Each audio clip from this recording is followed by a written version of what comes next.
मुंबई, सपनों का शहर, जहां रोशनी कभी बुझती नहीं और भीड़ कभी थमती नहीं। लेकिन इसी चमकती भीड़ के बीच कुछ ऐसी कहानियां भी छिपी होती है जो बाहर से आम लगती है पर भीतर गहरे अंधेरे से भरी होती है। साल 2025 की एक सुबह एंटॉप हिल की तंग गलियों में अचानक अफरा तफरी मच गई। लोगों की आंखों में खौफ था, कानों में फुसफुसाहट गूंज रही थी। खून हो गया है। किसी ने अपने ही घर के दरवाजे पर जान ले ली। कहानी शुरू होती है एक छोटे से कमरे से, जहां मोहब्बत, धोखा, शक और जुनून ने मिलकर ऐसी आग लगाई कि एक परिवार हमेशा के लिए बिखर गया। ये वही कहानी है सुमैया, इस्माइल और सकलाइन की, जिसने एंटॉप हिल की नींद उड़ा दी। और अब अदालत के फैसले का इंतजार है कि सच में गुनहगार कौन है। चलिए जानते हैं इस दिल दहला देने वाले केस के हर पहलू को विस्तार से इस वीडियो में। नमस्कार मेरे प्यारे भाइयों और बहनों, मैं विवेक कुमार।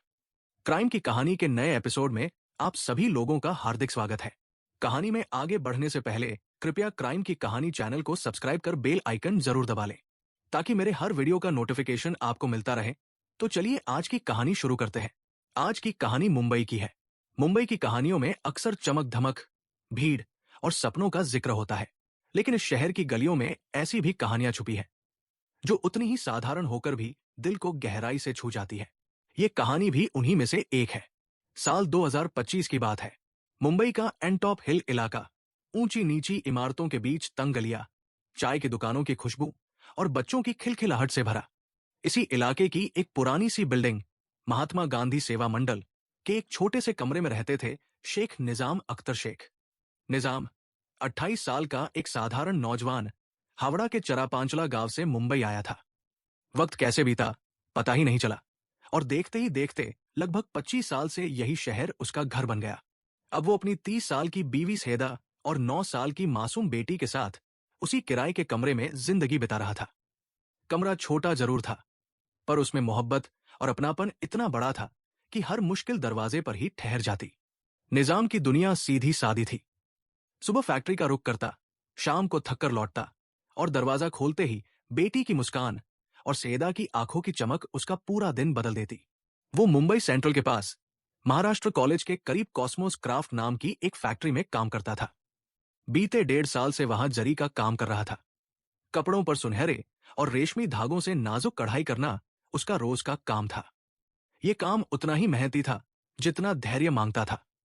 हर धागा, हर टाका मानो उसकी जिंदगी के संघर्ष और उम्मीदों का प्रतीक बन जाता, चाहे जिंदगी में कितनी भी परेशानी क्यों ना हो। निजाम, सईदा और उनकी बेटी एक दूसरे का सहारा बनकर जी रहे थे। सैदा अक्सर अपने छोटे से कमरे की खिड़की से बाहर देखते हुए सोच में डूब जाती थी। देखने में वो बहुत शांत, धैर्यवान और समझदार लगती थी, लेकिन उसके दिल का एक कोना हमेशा बेचैन रहता। वजह थी उसकी छोटी बहन सुमैया।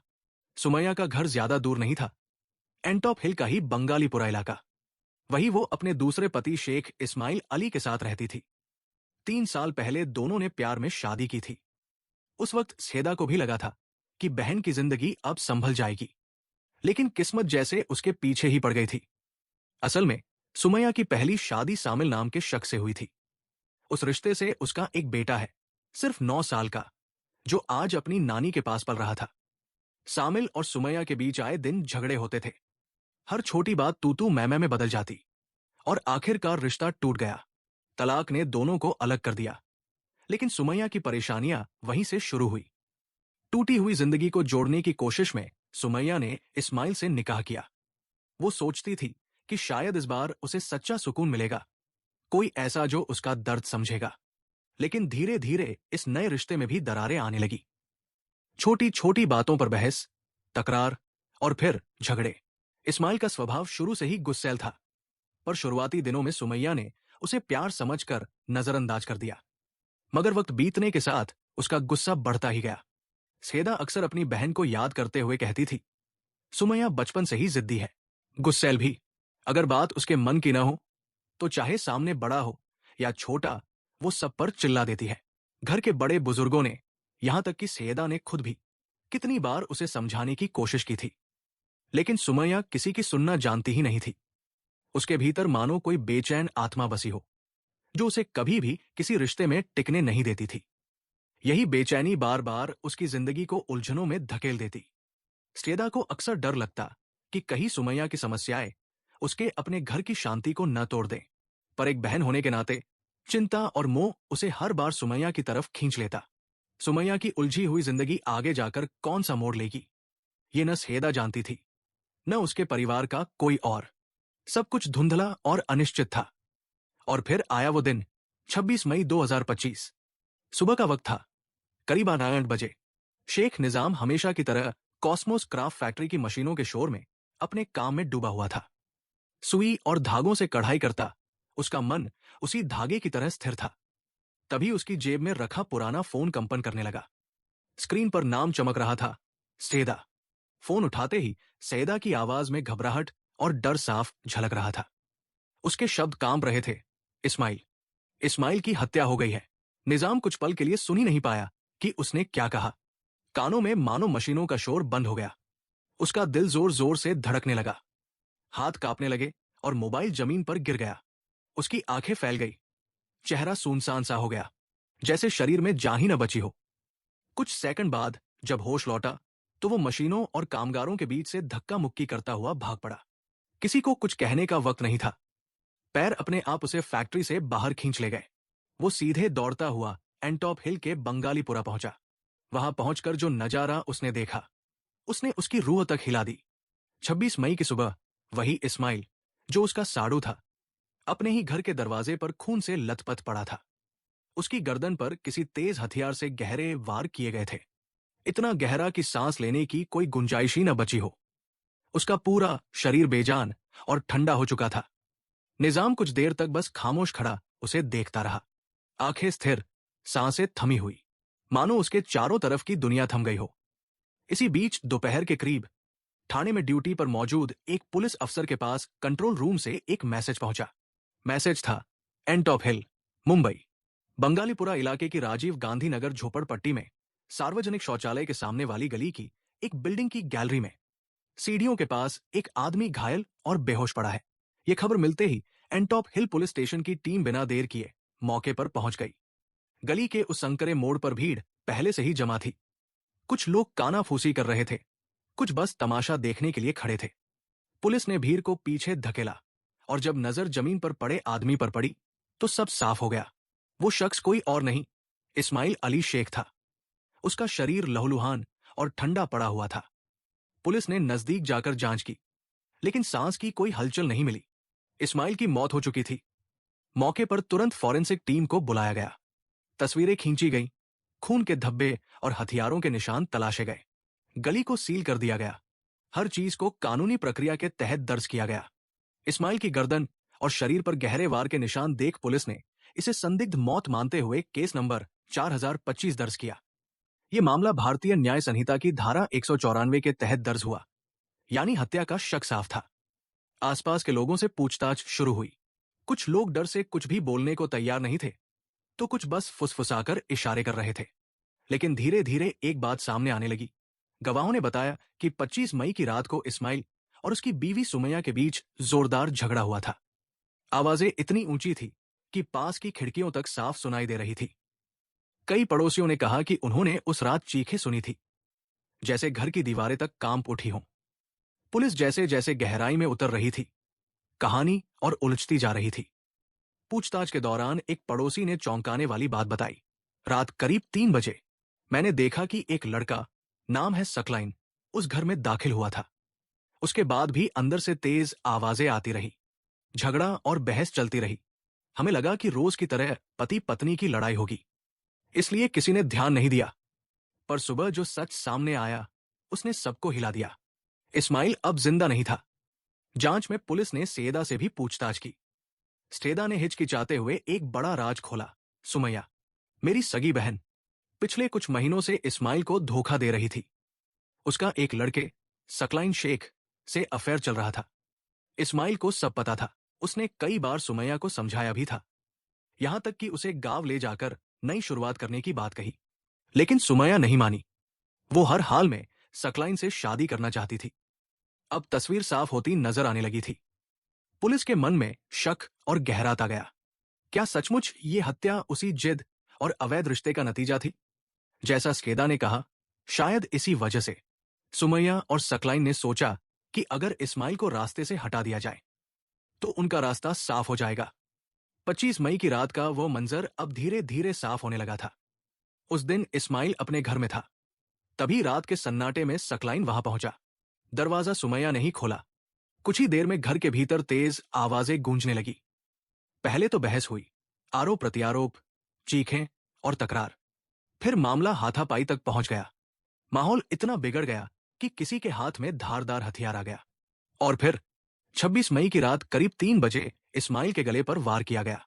वार इतना गहरा था कि इस्माइल जमीन पर गिर पड़ा और वही उसकी मौत हो गई।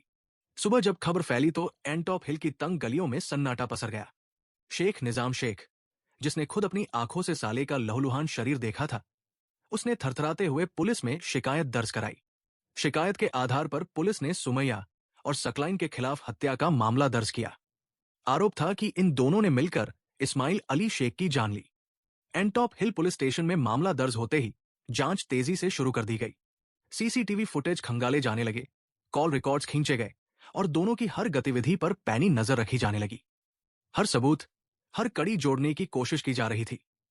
सुमैया से पूछताछ हुई तो उसके बयान में कुछ अहम बातें सामने आई, पर उसके शब्दों में सच कितना था और झूठ कितना, यह तय करना आसान नहीं था। सकलाइन की भूमिका भी उतनी ही धुंधली थी। जुर्म हुआ था, इसमें कोई शक नहीं, लेकिन इस हत्या के पीछे असल कहानी क्या थी? किसने अंतिम वार किया और किसने सिर्फ साथ दिया?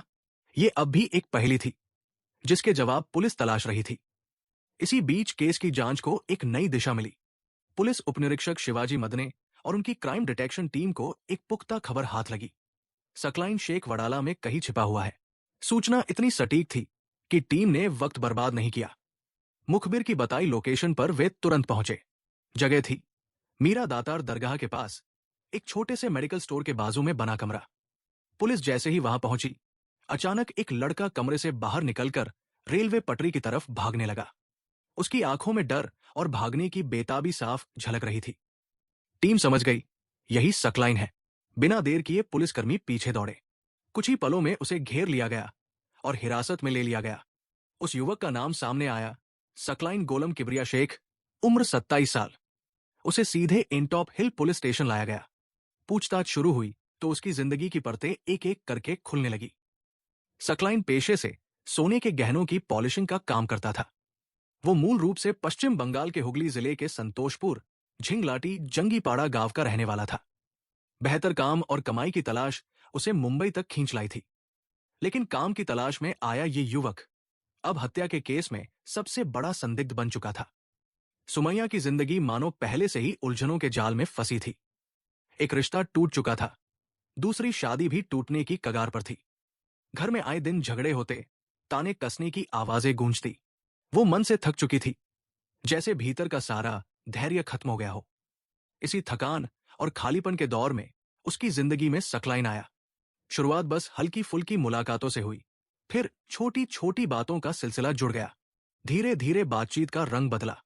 सकलाइन को सुमैया का अंदाज भाने लगा और सुमैया को यह एहसास होने लगा कि शायद वही एक इंसान है जो उसे सच में समझता है। बातों से शुरू हुआ रिश्ता अब दिलों तक पहुंच चुका था। जब इस्माइल काम पर जाता तो मौका पाकर सुमैया और सकलाइन मिलते। उनका रिश्ता अब सिर्फ दोस्ती तक सीमित नहीं रहा था। दोनों एक दूसरे के बेहद करीब आ चुके थे। लेकिन ऐसे रिश्ते हमेशा छुपे नहीं रहते। करीब 1 महीने पहले की बात है। इस्माइल एक दिन अचानक काम से जल्दी घर लौट आया। दरवाजा खोला और भीतर का नजारा देखा। सकलाइन घर के अंदर मौजूद था। उस पल जैसे इस्माइल की सारी शंकाएं सच साबित हो गई। उसकी आंखों में हैरानी, गुस्सा और धोखे का मिला जुला तूफान उमड़ पड़ा। बिना एक पल गवाए उसने सकलाइन को घर से धक्का देकर बाहर निकाल दिया। वो दिन उनके रिश्ते का टर्निंग पॉइंट था, क्योंकि इसके बाद इस्माइल का शक गहराता गया और सुमैया व सकलाइन के लिए खतरे की घंटी बज उठी। उस दिन के बाद इस्माइल का भरोसा जैसे हमेशा के लिए टूट गया था। वो चुप नहीं बैठा। उसने सुमैया की हर हरकत पर नजर रखना शुरू कर दिया। मोहल्ले के लोगों से पूछताछ की, कान लगाकर बातें सुनी और जल्द ही उसे यकीन हो गया। जब भी वो काम पर होता, सकलाइन उसके घर आता था। घर की चारदीवारी अब अक्सर गुस्से और चीखों से गूंजती। हर बार झगड़ा एक ही मुद्दे पर होता, सकलाइन। सुमैया ने आखिरकार खुलकर कह दिया था कि वो सकलाइन से ही शादी करना चाहती है। ये सुनकर इस्माइल अंदर से पूरी तरह बिखर गया। उसे लगा कि अब शांति से जीना नामुमकिन है। टूटे दिल और भारी मन से उसने एक फैसला किया, वो सुमैया को गांव ले जाएगा। शायद गांव की दूरी और माहौल सब कुछ बदल दे। शायद वहां जाकर नया जीवन शुरू किया जा सके। लेकिन सुमैया के लिए यह बात किसी तूफान से कम नहीं थी। उसके मन में एक ही डर समा गया, अगर वो गांव चली गई तो वहां से निकलना मुश्किल होगा। वहां से कभी वापस मुंबई आ पाना, सकलाइन से मिल पाना, सब खत्म हो जाएगा। उस डर और बेचैनी ने उसे अंदर से हिला दिया। उसी हालत में उसने सकलाइन से बात की। दोनों ने एक दूसरे के सामने दिल का हाल रखा, और वही एक कड़वा सच सामने आया। उनके रास्ते की सबसे बड़ी रुकावट अब इस्माइल था। और फिर सुमैया और सकलाइन ने तय कर लिया, इस्माइल को रास्ते से हटाना ही उनकी आजादी का एकमात्र हल है। 26 मई की सुबह, रात का सन्नाटा अभी टूटा भी नहीं था। घड़ी की सुई लगभग 3 बजे का इशारा कर रही थी। तभी सकलाइन चुपचाप सुमैया के घर पहुंचा। दोनों पहले से ही तय कर चुके थे कि आज उनकी जिंदगी का सबसे बड़ा कदम उठाना है। घर के भीतर इस्माइल मौजूद था। उसकी आंखों में पहले से शक और बेचैनी थी। जैसे ही उसने सकलाइन को देखा, गुस्से की आग भड़क उठी। तीनों के बीच बहस छिड़ गई। पहले शब्दों का तूफान, फिर आरोप प्रत्यारोप, और आखिरकार माहौल इतना गर्म हो गया कि झगड़ा हाथापाई तक पहुंच गया। इसी अफरा तफरी में सकलाइन की नजर पास में रखे एक धारदार हथियार पर पड़ी। गुस्से और डर की मिलीजुली हालत में उसने हथियार उठा लिया और इस्माइल की गर्दन पर वार कर दिया। वार इतना गहरा, इतना तेज था कि इस्माइल कुछ ही पलों में जमीन पर गिर पड़ा। उसकी सांसें वहीं थम गई। उस पल घर की दीवारें सन्नाटे से गूंजने लगी। सकलाइन और सुमैया दोनों के चेहरे पर हैरानी और डर था। उन्हें खुद यकीन नहीं हो रहा था कि उन्होंने क्या कर डाला है। लेकिन जो होना था वो हो चुका था, इस्माइल की हत्या। इसके बाद पुलिस ने मामले को हाथ में लिया और बिना ढील दिए कार्रवाई शुरू कर दी। गवाहों के बयान, सबूत और छानबीन के बाद पुलिस ने सकलाइन और सुमैया दोनों को गिरफ्तार कर लिया। पूछताछ के दौरान आखिरकार सच सामने आया। दबाव और सबूतों के बीच उन्होंने अपना जुर्म कबूल कर लिया। पुलिस ने दोनों को कोर्ट में पेश किया। कोर्ट ने उन्हें न्यायिक हिरासत में भेज दिया। अब दोनों जेल में हैं और मामला अदालत में चल रहा है। जांच पूरी हो चुकी है, चार्जशीट दाखिल कर दी गई है और अब सबकी नजरें उस दिन पर टिकी है जब अदालत इस दर्दनाक कहानी का अंतिम फैसला सुनाएगी।